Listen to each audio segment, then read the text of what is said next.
सांगितल्याप्रमाणे 7 वर्षानंतर 8 वर्षानंतर पहिल्यांदा होत आहे। कारण प्रशासकीय काळात आपल्याला बजेट मिळालं नाही आणि त्याच्या आधी स्थायी समितीला सुद्धा बजेट मांडता आलं नाही। आणि आज महापौर साहेब तुम्हाला हे भाग्य लाभलं आहे की तुमच्या कारकिर्दीतले हे पहिलं बजेट आहे। आता आनंददादांनी सांगितल्याप्रमाणे ज्यांचा राजकीय वारसा आहे अशा कुटुंबातून येणारे आमच्या चाकोते यांनी हे बजेट मांडलंय।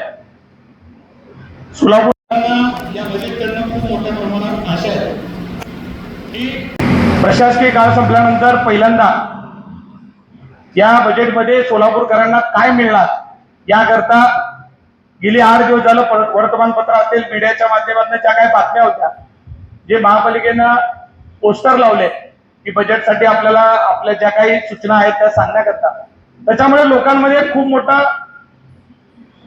आनंदाचं वातावरण होतं की आम्हाला काय मिळणार, बाबा कुठल्या भागाला किती निधी मिळणार। पण हे सगळं बघितल्यानंतर आज जे काही सभागृह नेत्याने बजेट मांडलंय, मला कदाचित कुठेतरी असं म्हणावं लागतंय का काय अशी वेळ आली आहे की हे फुगलेलं बजेट आहे का। कारण वास्तविक जे बजेट आयुक्तांनी सादर केलंय त्या ज्या रकमा आहेत त्याच रकमा प्रचंड मोठ्या प्रमाणात फुगवल्या गेलेल्या दिसतात। गेल्या वर्षी वास्तविक जी रक्कम आपल्याला प्राप्त झालेली आहे त्या रकमेत आणि आयुक्तांनी सादर केलेल्या रकमेमध्ये मोठ्या प्रमाणात म्हणजे 150-200 कोटीची तफावत आपल्याला दिसते।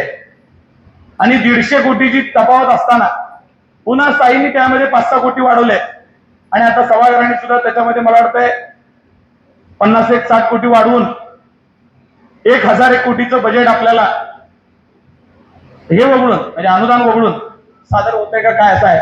990 का काय इतकी रक्कम आहे कोटी।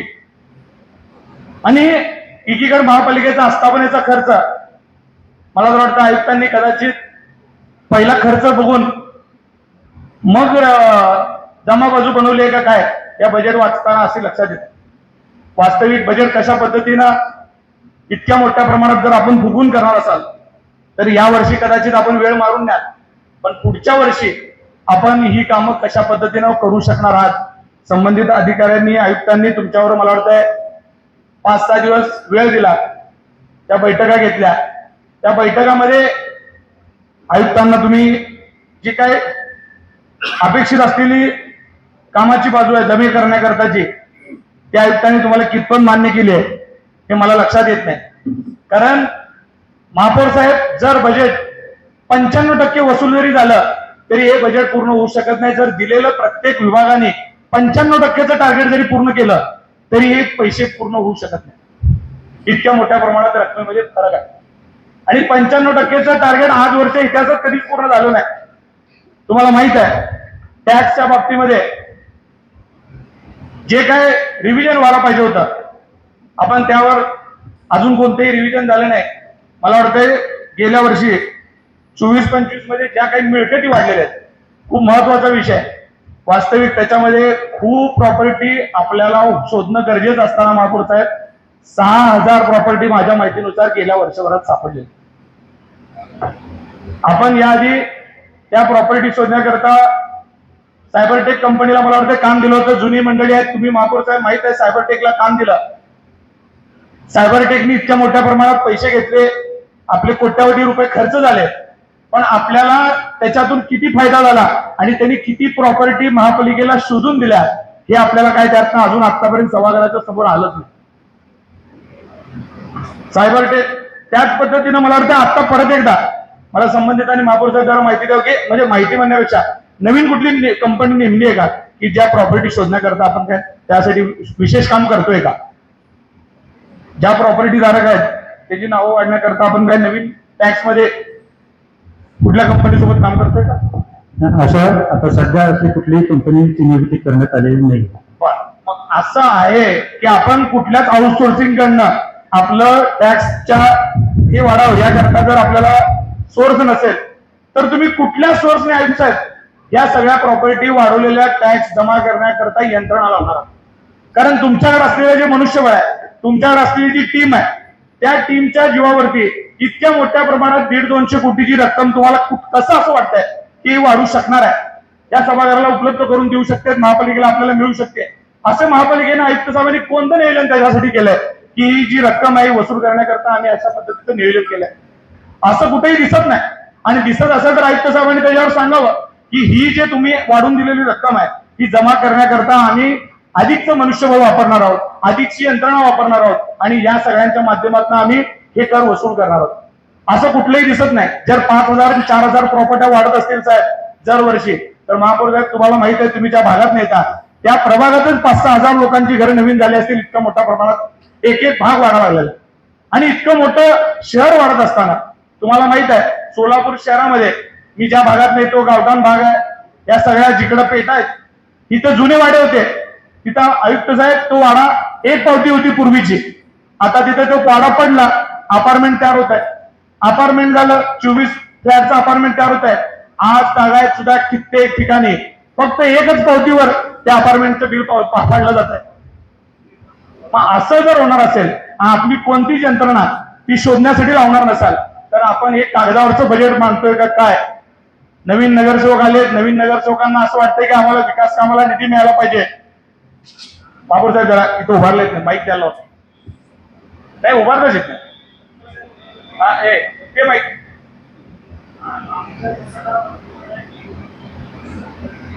काय उभारतंय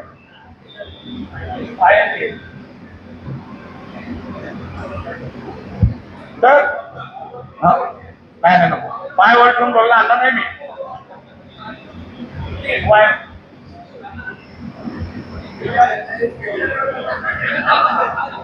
या किती माहिती घ्या बापू.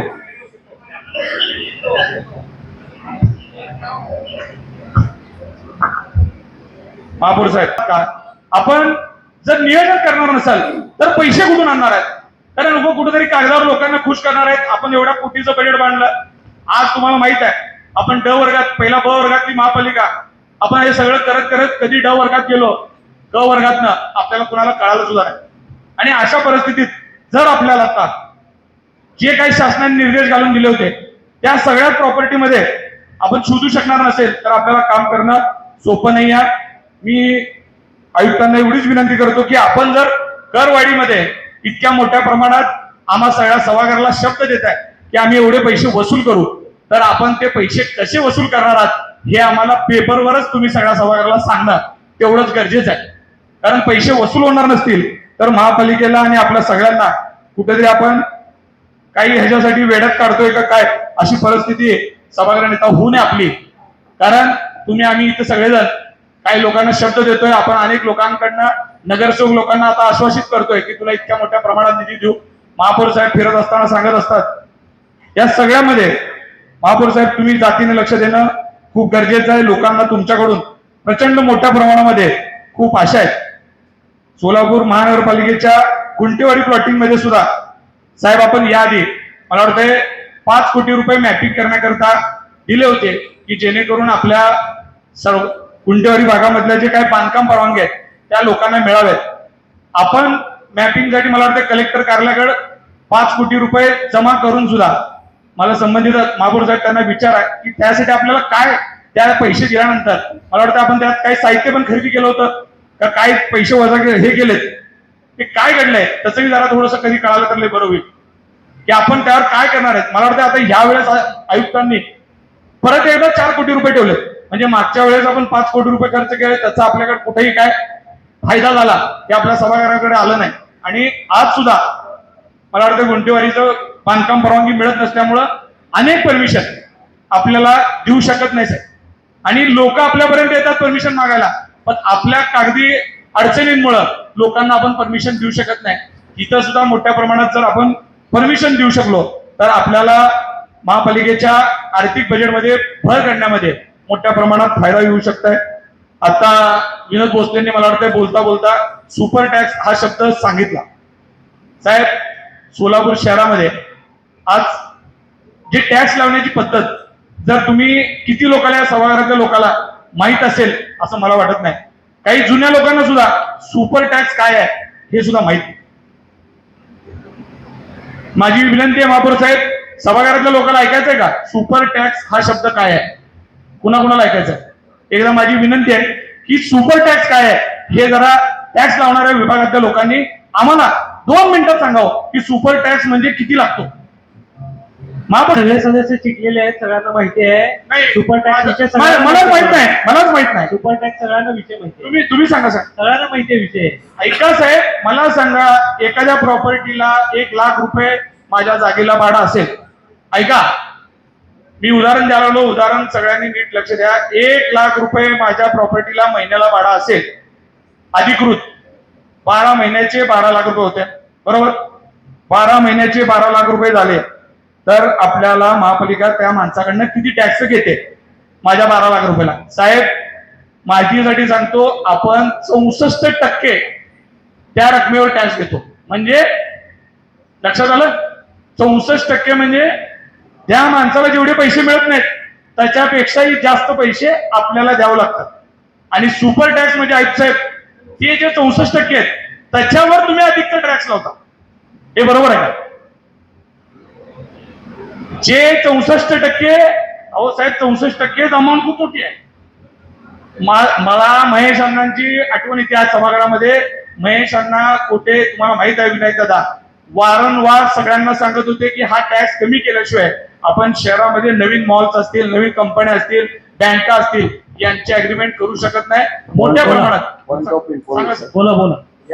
हा टॅक्स आता 64% चालू आहे का नाही ते तर नाही, चालू आहे. संबंधितांनी सांगावं. हा 64% चालू सुपर आहे. टॅक्स रद्द केला का चालू आहे त्या संबंधित अधिकारी. पूर्वीपासून सुपर टॅक्सची आकारणी बंद करण्यात आलेली आहे आणि 64% जी आहे ती आपली नियमित कर जो आहे त्या नियमित करावर आपण 64%, कमाल 64% पर्यंतची आकारणी आपण करतो. ती सुपर टॅक्स नाही, ती सुपर टॅक्स नाही, अहो, मी ते नियमित सांगतो, कर आहे. 64% हा टॅक्स सुद्धा खूप मोठा आहे साहेब. माझ्या प्रॉपर्टीमध्ये जर 12 लाख रुपये भाडं होत असेल आणि त्या 12 लाख रुपये भाड्यामधले 64% महापालिकेला भरायचे असतील तर खरं सांगा, कर्ज माझं, जागा माझी, बँकेचं कर्ज मी घेतलं, बिल्डिंग मी बांधली आणि अजून 64% दादा 64% आपण महापालिकेला टॅक्स देत असताना त्या प्रॉपर्टी टॅक्स मध्ये वेगळा टॅक्स त्या जागेचा द्यावाच लागतो. फक्त भाडे कराराच्या 64% हे तुम्ही घेता. गाडेकर साहेब, भाडे कराराच्या 64% टॅक्स तुम्ही घेता. हो, प्रॉपर्टीला ऑलरेडी जी काही पाणीपट्टी आहे, नळपट्टी आहे, ती अधिकची घेता. पाणीपट्टी त्यामध्ये आपण सर्वसाधारण कर, सफाई पट्टी, इतर कर, शिक्षण कर, रोजगार हमी कर हे आपण त्यामध्ये समाविष्ट आहे. आणि या व्यतिरिक्त पाणीपट्टी जे त्यांचं जे आहे पाणीपट्टी आपण ते स्वतंत्ररित्या घेतो. या संदर्भातले आपण एक बैठक घेऊ आणि सभागृहाकडे हा विषय पाठवू. आता याचा निर्णय या मी संदर्भातला निर्णय घ्या म्हणतच नाही. माझं आपण म्हणणं काहीतरी याच्यावर निर्णय पण घ्यायला पाहिजे. 100% निर्णय घ्या. निर्णय घ्यायला पाहिजे. विनंती आहे का? माझं म्हणण्याचा उद्देश असा आहे, ह्या टॅक्स असा असल्यामुळं आयुक्त साहेबांना मला लक्षात आणून द्यायचं की सोलापूर शहरातले नागरिक काय करतात, ज्यांच्या बिल्डिंग आहेत त्यांनी काय करतात, तर त्यांनी त्याच्यामध्ये आयुक्त साहेब सरळ चकलेरी करतात, म्हणजे चोऱ्या करतात.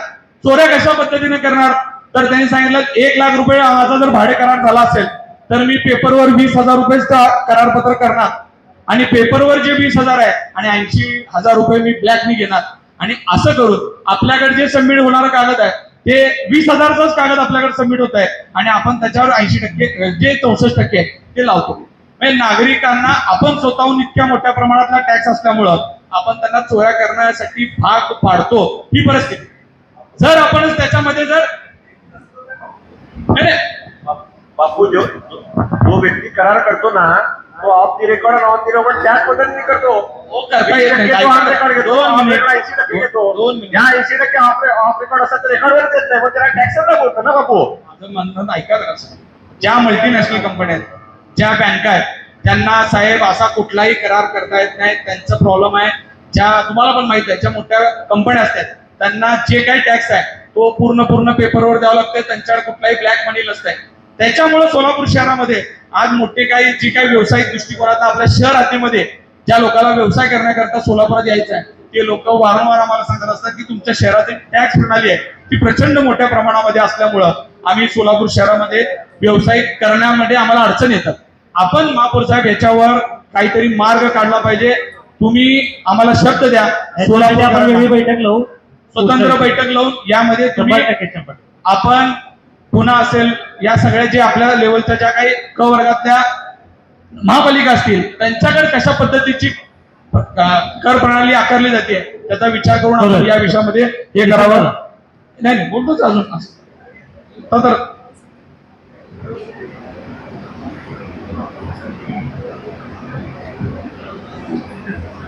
माननीय महापौर साहेब, आत्ताच आपण ज्या पद्धतीनं शास्तीचा विषय आपल्या घरामध्ये खूप मोठ्या प्रमाणात आहे, मला वाटतंय मागील वर्षी आयुक्त मॅडमनी शास्तीमध्ये मोठ्या प्रमाणात सूट दिली, त्याच्यामुळं 100% सूट होती म्हणून आपल्याला गेल्या वर्षीची वसुली जरा जास्त दिसते.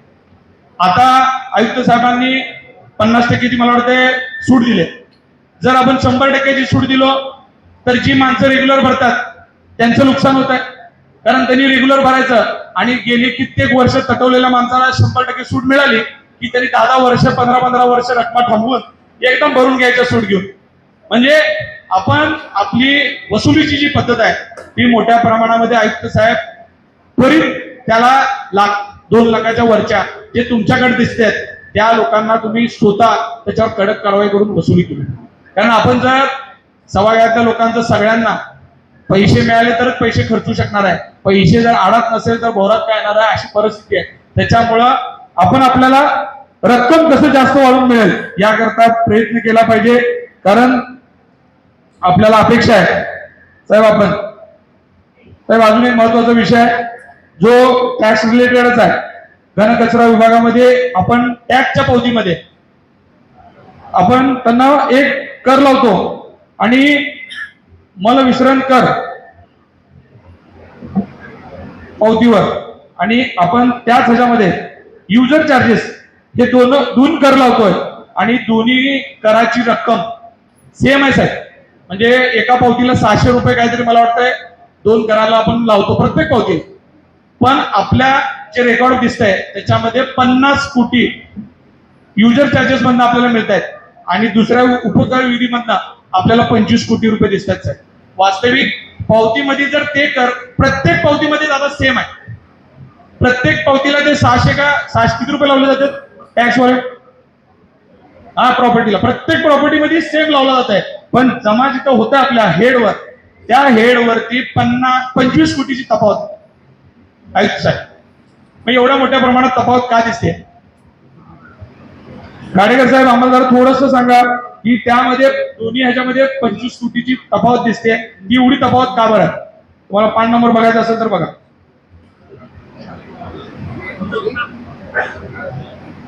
नाही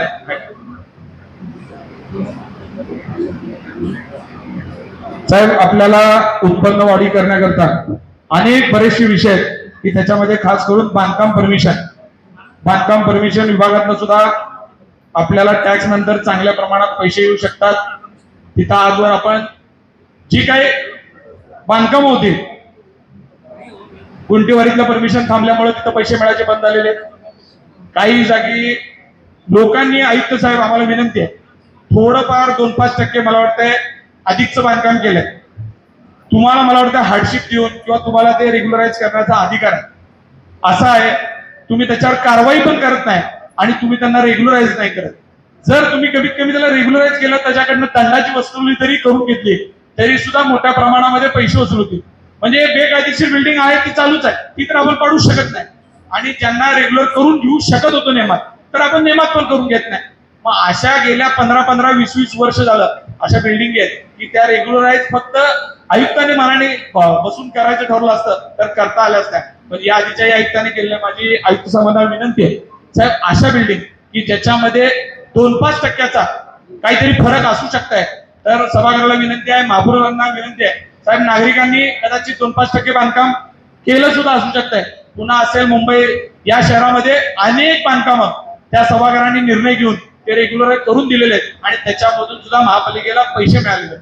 टॅक्स सुद्धा वाढणार आहे आणि तुम्हाला दंडाची रक्कम सुद्धा वसूल होणार आहे. मग इतक्या मोठ्या प्रमाणात वसूल होणार असेल तर आपण त्यामध्ये लक्ष देणं खूप गरजेचं आहे. त्या बांधकाम परवानगीच्या साठी आपण विशेष बैठका लोकांना आवाहन करा की ज्या लोकांचं थोडंफार तुम्ही एकदा सभागृह असेल, महापौर असतील, आयुक्त साहेब असतील, तुम्ही एकदा ठरवा की किती टक्क्यापर्यंत आपण जे काय असं कमी जास्त झालेलं बांधकाम असेल त्याला रेग्युलर करून देण्याकरता परवानगी देणार आहे. कारण लोकांच्या अपेक्षा साहेब लय मोठ्या प्रमाणात आहे.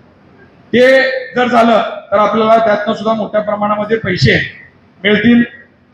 साहेब, घनकचऱ्याच्या विषयामध्ये मला वाटतं मगाच सांगितलं की आपला जो मक्ता दिला गेलेला आहे त्याला आपण पर टनाला 2200 रुपये टनाला मोजतो. जो कचरा घंटागाड्या उचलणारी लोक आहेत तो 2200 रुपये आहे ना, किती 2150.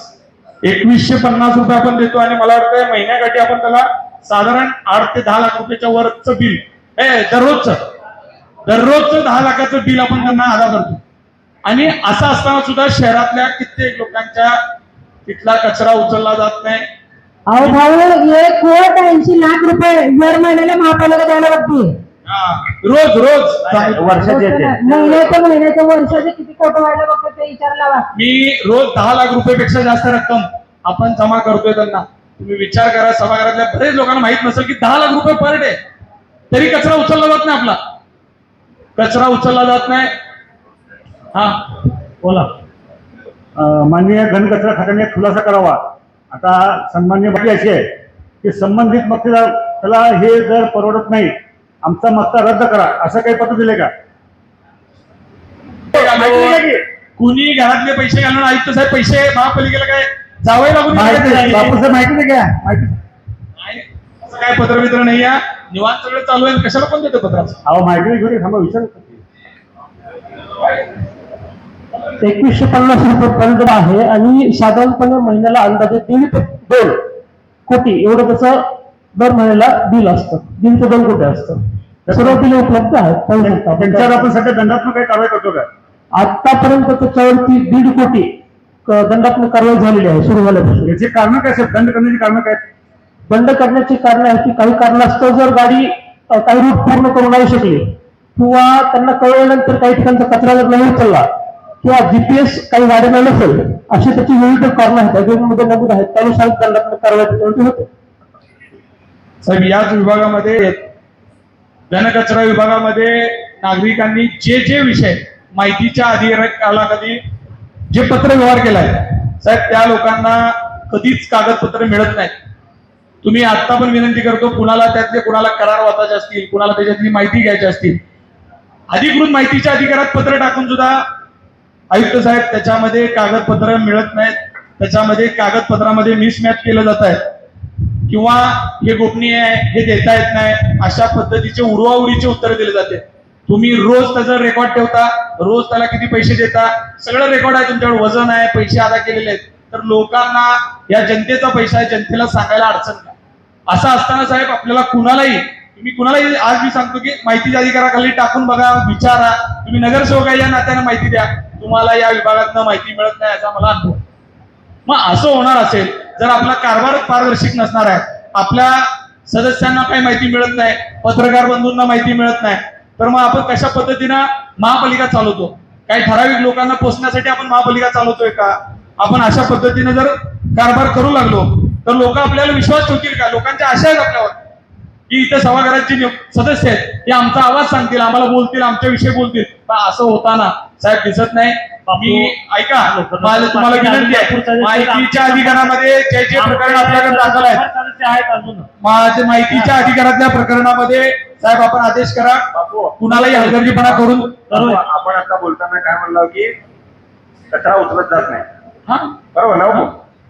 पण माझं मत असं आहे बापू, या महानगरपालिकेच्या वतीने बापू आपण आता बोलताना म्हणलं की सोलापूर महानगरपालिकेच्या वतीने नाही आपण बोला बापू, या सोलापूर महानगरपालिकेत प्रत्येक प्रभागात, प्रत्येक झोन वाईज, प्रत्येक ठिकाणी कचरा नियमितपणे उचलतात. त्याच्या पुढे जाऊन असं म्हणतो, माझी माय माऊली मंगळवार दिवशी सकाळी 10 वाजता कचरा घेऊन उभारती, त्या टाइमलाच कचरा उचलणारी गाडी येते. एखादा तास तिकडे इकडे येतो बापू, पण नियमितपणे 10%, 5% बापू इकडे तिकडे होत आहे.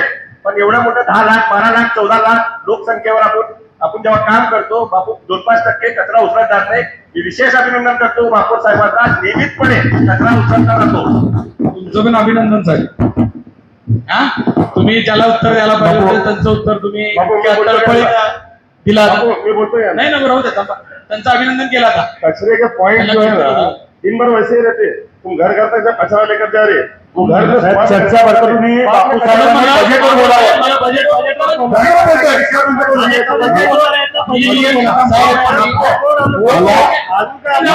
माझी सभागृहाला विनंती आहे.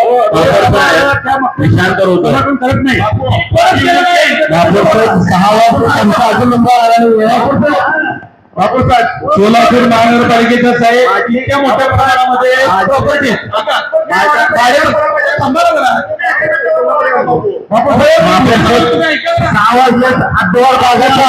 आमचं राहिलेलं आहे. आम्हाला बोलायचं चान्स द्या ना बाबासाहेब. 12 वाजले.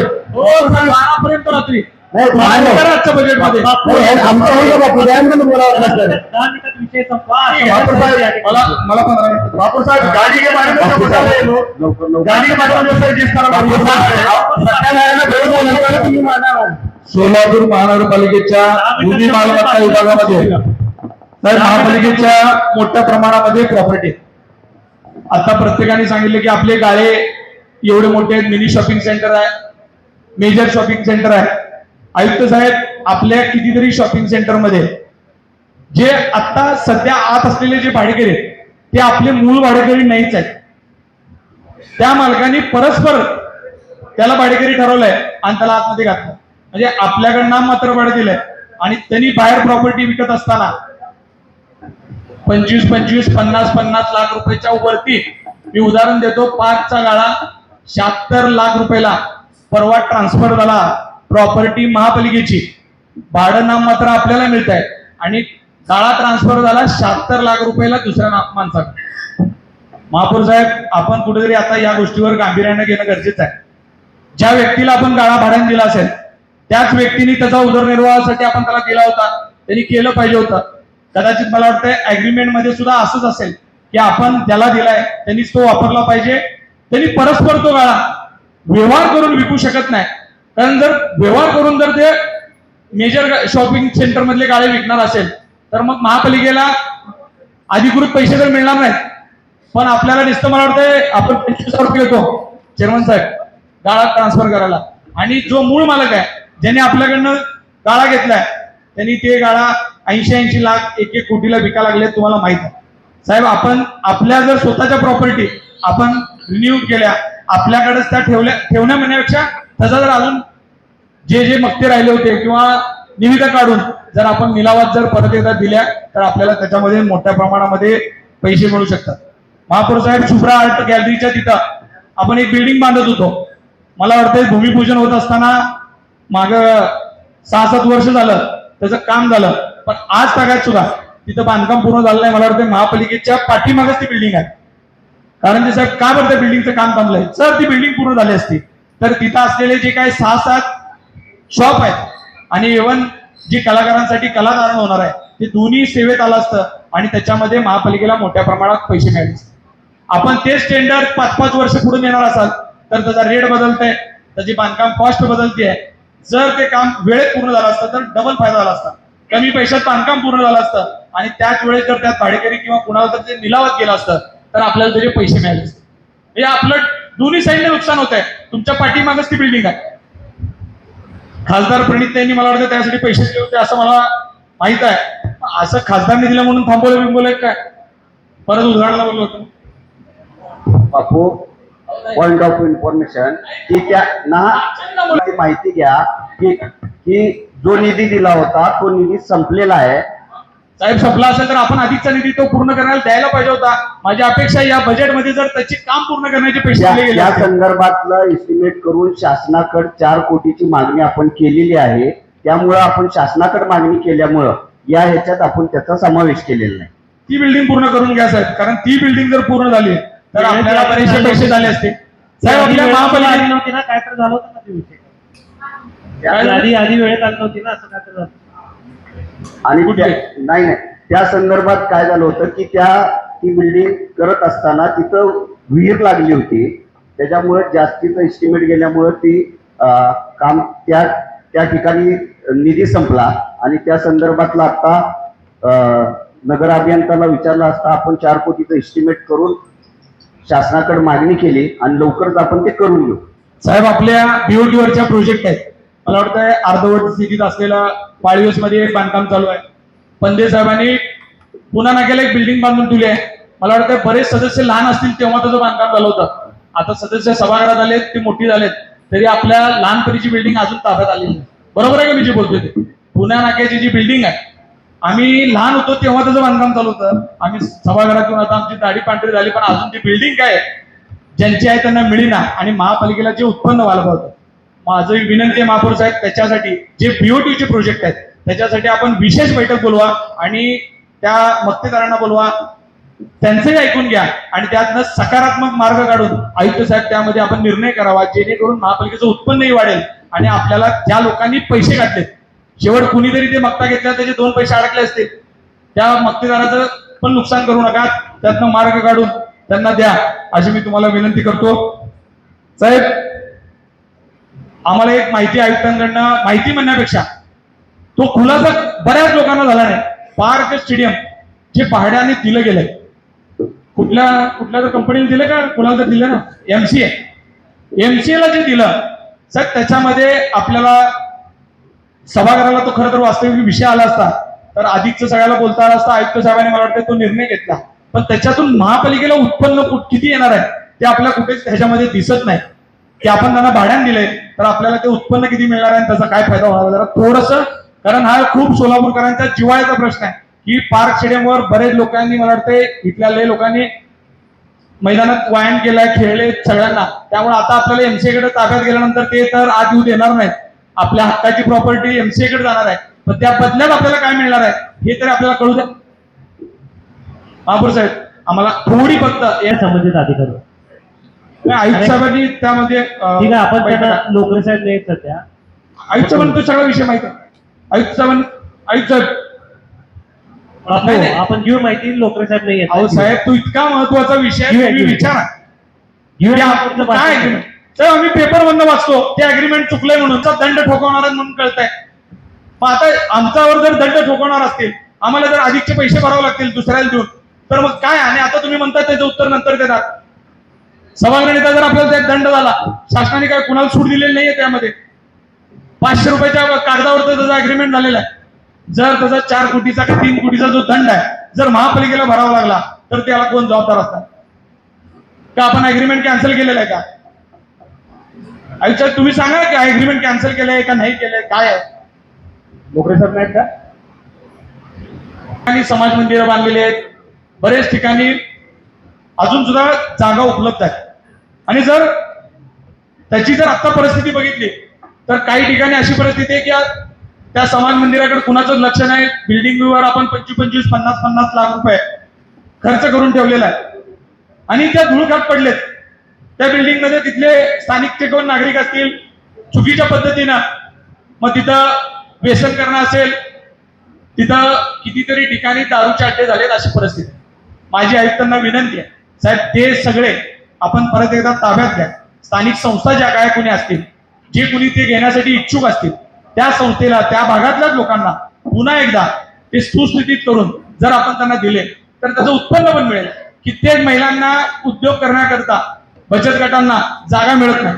महिला सारखं सांगत असतील आम्हाला कुठं हॉल मिळतोय का, आम्हाला हॉल पाहिजे. तर तुम्ही तशी निविदा काढा, 2 मिनिटं निवेदिता काढा आणि आपण तिथं त्यांना ते जागा उपलब्ध करून द्या. महापौर साहेब, बचत गटांना जर ते हॉल आपण करून दिले तर लोक तुम्हाला जवळ देतील. तुम्हाला पण माहिती आहे अशा कितीतरी बिल्डिंग आहेत की तिथं तुम्हाला त्या भाड्याने देऊ शकता. बचत गटांसाठी त्या जागा देण्याचा प्रस्ताव आपण द्यावा, असं पॉझिटिव्ह आपण ठेवावं. साहेब, परवा तुम्हाला माहित आहे आरोग्य विभागाचा मी सहज सिव्हिलच्या तिथे गेलो आणि आपल्या 17 अँब्युलन्स ज्या होत्या काय स्थितीत होत्या, त्यातल्या 8 अँब्युलन्स जे 23 साली खरेदी केलेल्या अँब्युलन्स आहेत, करोना काळात खरेदी केलेल्या अँब्युलन्स आहेत, त्या धूळखात पडल्या होत्या. आणि बाहेर एकीकडे बघितलं तर 20-25 पेक्षा जास्त अँब्युलन्स तिथं व्यवसाय करतायत. तिथं म्हणजे मोठ्या प्रमाणामध्ये तिथं सिव्हिलच्या बाहेर लोकांना खासगी वाहन आहेत आणि आपले जे वाहन आहेत ते धूळखात पडले. अचानक व्हिजिट दिल्यानंतर लक्षात येत आहे की तिथं कोणच बघायला जात. साहेब, ग्रामीण भागातला रुग्ण प्रचंड अडचणीत असते. एक तर त्याच्या घरातली माहीत चालली असते, शहरातला माणूस असू दे, कोणीतरी त्याच्या घरातले साहेब माहितीच्या सोबतचे लोक कोणीतरी पैसे भरत असतात आणि त्यावेळेस बाहेरचा नागरिक त्याच्याकडनं खाजगी ड्रायव्हर 3,000 4,000 रुपये मयत सोडायला सोलापूर शहरामध्ये घेते आणि आपण महापालिका फक्त 550 रुपयात काहीतरी 500 रुपये आपण सोडतो. चांगली सुविधा आहे, पण आपल्या अँब्युलन्स जर बंद राहिल्या, आपल्या शववाहिका बंद राहिल्या तर आपण नागरिकांना काय सुविधा देणार साहेब? अशाच पद्धतीने आपण कंटेनर मध्ये दवाखाने सुरू केले. कंटेनर मधले दवाखाने काय स्थितीत आहे जर आयुष साहेब तुम्ही बघितलात तर तुम्ही अजब ऑल अजब. दवाखान्याच्या शेजारीच बाहेर बसवायचं म्हणून एक कंटेनर बसवलं, म्हणजे ऑलरेडी एक बिल्डिंग आहे आणि त्या बिल्डिंगच्याच बाहेर बसवलं. त्यांना विचारा की ऑलरेडी बिल्डिंग असताना इथं स्पॉट का तयार केला? कितीतरी स्पॉटवर असं आहे, क्रोमा शोरूमच्या पाठीमागे आयुष्य मी स्पॉट सांगतो, कंटेनर सुरू केलाय, एसी लावलाय, सगळं झालंय, अजून त्यामध्ये एकही पेशंट आतापर्यंत तपासला नाही. 1 वर्षपेक्षा जास्त झालंय. आपला दवाखान्याच्या माध्यमातून मला वाटतं तिथे ते कंटेनर बसवलंय, त्यामध्ये एकही पेशंट आतापर्यंत तपासला नाही. तिथं ना स्टाफ आहे ना तिथं ना यंत्रणा आहे. मग आपल्याला कंटेनर बसवण्यासाठी पैसे खर्च करण्यासाठी साहेब वेळ आहे आणि मग आपण यंत्रणेत लोकांना सुविधा देणार नसाल आणि आपल्याला तिथं किती पैसे खर्च झालेत. महापौर साहेब तुम्ही जर माहिती घेतलात तर कोट्यावधी रुपये आपले पाण्यामध्ये गेलेत, पाण्यात. बरोबर आहे. पण असं एकीकडे आपण लोकांकडनं 2,000 3,000 कर रुपये नळ कट करून आणायचे आणि इथं आणून जर आणलेले पैसे कोट्यावधीनं वायपट घालवायचे तर मग काय करायचं? म्हणजे गरीबाचा गळा दाबायचा आणि इथं आणून त्या कॉन्ट्रॅक्टरची ह्याची त्याची भरती करायची, अशा पद्धतीचा कारभार होणार आहे का? लोकांना आपण जे काही पैसे देतो त्यांना समाधान वाटलं पाहिजे की आपण जे कर रुपये दिलेल्या पैशातनं आपलं बाबा जे पैसे दिलेले आहेत आपल्याला सुविधा मिळतात. पण अशी परिस्थिती आहे. महापौर साहेब तुम्ही सांगा, ही गांभीर्याचा विषय आहे. आरोग्य विभाग सदस्य या ठिकाणी बोलणार आहेत, त्यांना आता बोलू द्या. नाही, माझं विनंती आहे. बजेट एक बटन महापौर साहेब, माझं म्हणणं आम्ही सकाळपासून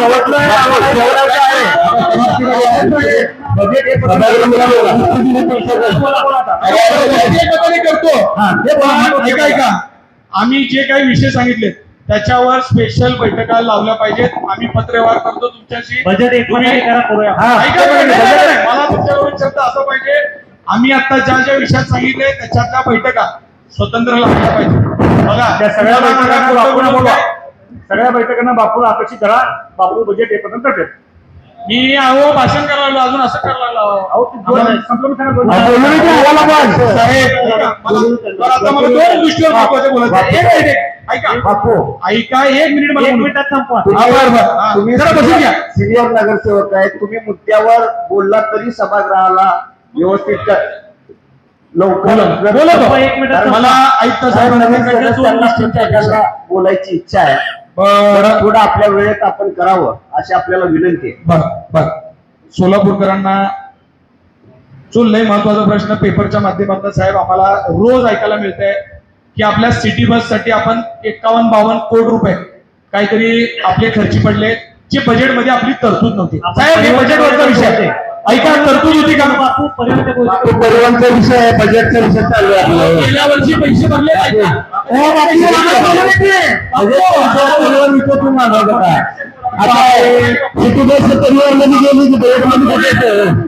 सिटी बसचे नाही आहेत पैसे, तुमचे पैसे आहेत.